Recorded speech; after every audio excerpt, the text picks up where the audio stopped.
Welcome to History with Herodotus, where we embark on a journey through the ages, uncovering the secrets of the past and exploring the intricacies of human civilization. Today, we find ourselves at the threshold of a fascinating tale, one that spans centuries and traverses the vast expanse of the Mediterranean world. As we set sail on this historical odyssey, let us begin by navigating the waters of time back to the dawn of the 9th century BCE. It was an era when the Phoenicians, a seafaring people from the eastern shores of the Mediterranean, had established a robust network of trade routes and colonies across the known world.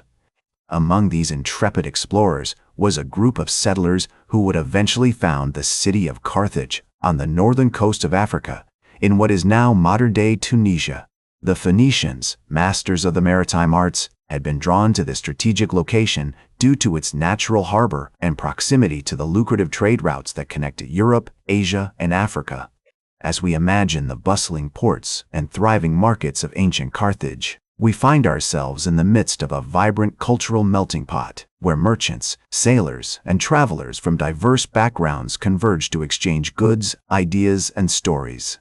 At the heart of this nascent city was a group of visionary leaders who would shape the destiny of Carthage and propel it towards greatness.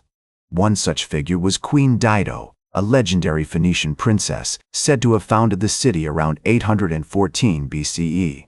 According to myth, Dido had fled her native Tyre in search of a new home after the brutal murder of her husband, King Sicharbas. With a fierce determination burning within her, she navigated the treacherous waters of the Mediterranean, ultimately arriving at the shores of North Africa, where she would establish the foundation of Carthage. As we explore the formative years of this ancient metropolis, we find ourselves immersed in a world of myth and legend where the lines between fact and fiction blur. The early history of Carthage is shrouded in mystery, with fragments of information gleaned from archaeological excavations, ancient texts, and oral traditions. The Carthaginians, as they came to be known, were a pragmatic people, adept at navigating the complexities of international commerce and diplomacy. They forged alliances with neighboring tribes, established a robust system of governance, and cultivated a unique cultural identity that blended Phoenician, African, and Mediterranean influences. As we delve deeper into the annals of Carthage's history, we find ourselves at the threshold of a new era, marked by the city's rapid expansion and growing influence in the Mediterranean world. By the 7th century BCE, Carthage had established itself as a major commercial power, with a robust fleet of merchant ships and a network of trade routes that stretched from Spain to Syria. The city's strategic location at the crossroads of Europe, Africa, and Asia made it an ideal hub for the exchange of goods, ideas, and cultures. One of the most significant events in Carthage's early history was its colonization of Sicily, which began around 650 BCE. The Carthaginians established a series of settlements along the island's coast, including the city of Moya, which would become a key outpost for their trade and military operations. This expansion into Sicily marked the beginning of a long and complex relationship between Carthage and the Greek cities of the island, which would eventually lead to a series of conflicts that would shape the course of Mediterranean history. As Carthage's power grew, so did its system of governance. By the 6th century BCE, the city had developed a unique form of government which combined elements of monarchy, aristocracy, and democracy. At the head of the state was a pair of supreme magistrates, known as the suffetes, who were elected annually by the people. This system allowed for a degree of stability and continuity, while also providing opportunities for talented individuals to rise to positions of power. One such individual was the legendary Carthaginian general Mago, who lived during the 6th century BCE. According to tradition, Mago was a brilliant military strategist who led the Carthaginian army to numerous victories in Sicily and North Africa. His campaigns helped to establish Carthage as a major military power, and his legacy would be remembered for centuries to come. As we navigate the complexities of Carthage's history, we find ourselves drawn into a world of intrigue and diplomacy, where alliances were forged and broken with alarming frequency. One notable example of this was the treaty between Carthage and the Etruscan city of Carrhae, which was signed around 540 BCE.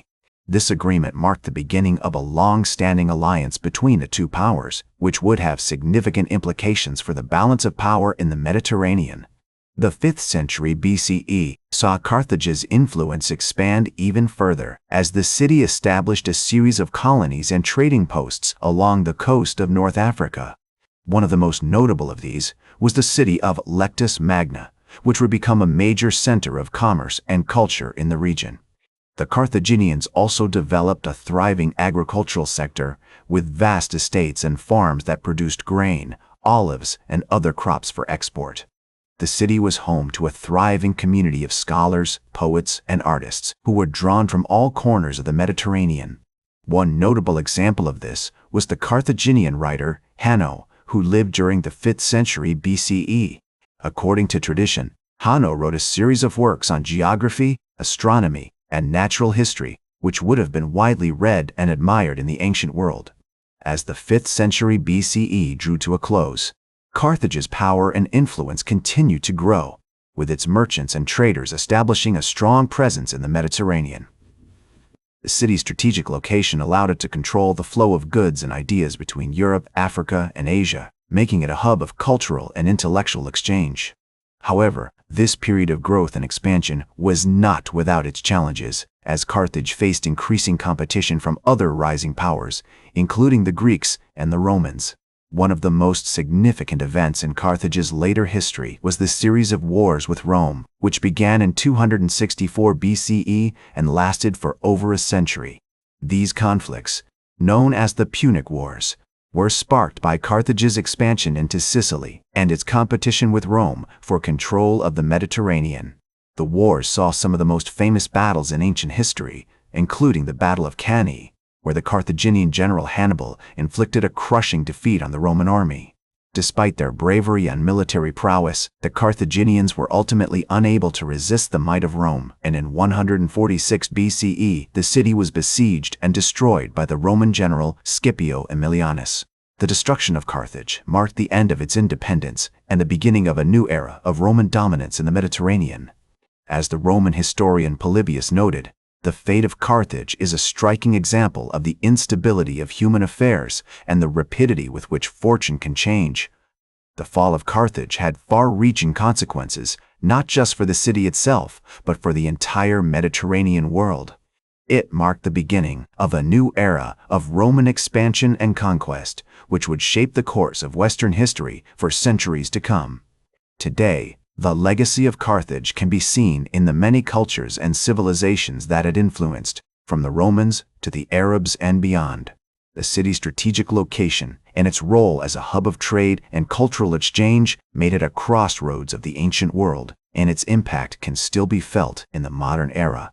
The rise and fall of Carthage is a testament to the enduring power of human creativity, ingenuity, and perseverance, and a reminder that even the greatest civilizations must eventually come to an end.